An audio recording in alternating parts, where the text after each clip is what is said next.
Welcome back bersama saya Juhi Chawla Malaysia kali ni. Pasang badan bersama dengan Sri. Sri. Hai. Hai, okey Sri, nak tanya sikit hari ni kan. Look hari ni memang hari-hari pakai macam ni ke? Ya. Hari-hari macam ni? Ya. Di pasar pun macam ni juga. Saya selebriti, so pakailah macam Wow, selebriti. pergi pasar pun pakai macam ni juga. Right, okey. Saya starting dengan ni. Ben, macam mata tu. Beli kat mana? Oh ni, beli dekat Paris. Paris. Wow. Look nice, boleh tengok? Wow. Range harga? Dia 25,000. 25,000. Brand, this is Polaroid right? Nice lah ni kan. 25,000. And then kita pergi ke ni, Subang. Ya, Subang. Ini Australian Gold. Australian Gold. Wow. Range harga dalam berapa? Harga dalam 15,000. 15,000. Wow. Saya pergi pasar pun pakai ni juga. Ada banyak collection. Tak apa, nanti boleh bagi satu Boleh. Okay. So ni? Oh ini diamond. Diamond. Daripada Australia juga. Australia. Ya. Wow. Memang selalu pergi Australia ke? Setiap minggu ke macam mana? Bukan setiap minggu, 3 kali setahun lah. 3 kali setahun dan 3 kali setahun beli macam Tapi ni. tu Australia aja. Saya hari-hari saya travel. Wow. So you guys tengok hari-hari dia travel. Okay, then kita pergi kepada ni. Tangan. Oh, ni ada dua. Ni, ni diamond. Ni ada dua. This one Ni gold. pearl. Pearl. Ini gold. Pearl and gold. And then kita tanya tentang saya tertarik dengan pearl tu. Pearl tu harga range dalam berapa? Beli kat mana? Ini beli dekat Sabah. Sabah? Original pearl tau? Original pearl? Ya, original. Biasanya original pearl yang dalam kerang tu kan? Ya. Oh wow. Range harga dalam berapa? Ni dalam 6,000. 6,000. So look nice. And then kita go to yang gold. second. Yang gold ni Ni 916. 916 lah.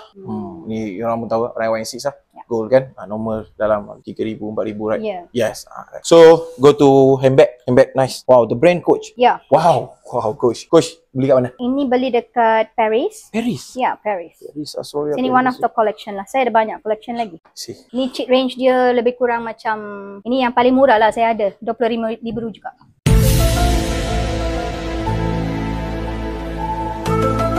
Guys, 25k yang paling murah dia ada. Wow. Okay, nice. And then saya tengok baju cardigan kan, right? Sekali dengan baju ni. Beli kat mana? Ini beli dekat Singapura. Singapore. Ya. Range harga dalam 10,000. 10,000. Ya. Ini 10,000. Tapi yang ni cardigan dia 5,000. 10,000, 5,000 and then 15,000. Wow. Ya. Kita go to shoes. Right. Leather, original leather. Original leather. Ya. Now Crocodile leather. Crocodile leather. Wow. Crocodile leather. Harga? Ini beli dekat Australia juga. Australia juga. Memang ada rumah kat sana ke selalu pergi? Ya. Saya ada 2 rumah dekat sana. 2 rumah. Ya. Wow.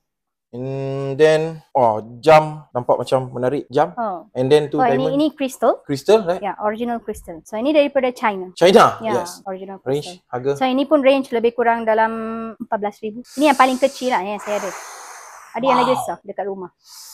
14,000, right? So totally I rasa yang you pakai ni lebih kurang dalam 100k, right? Ya. Pinjam 100 Nun Nilam Sari.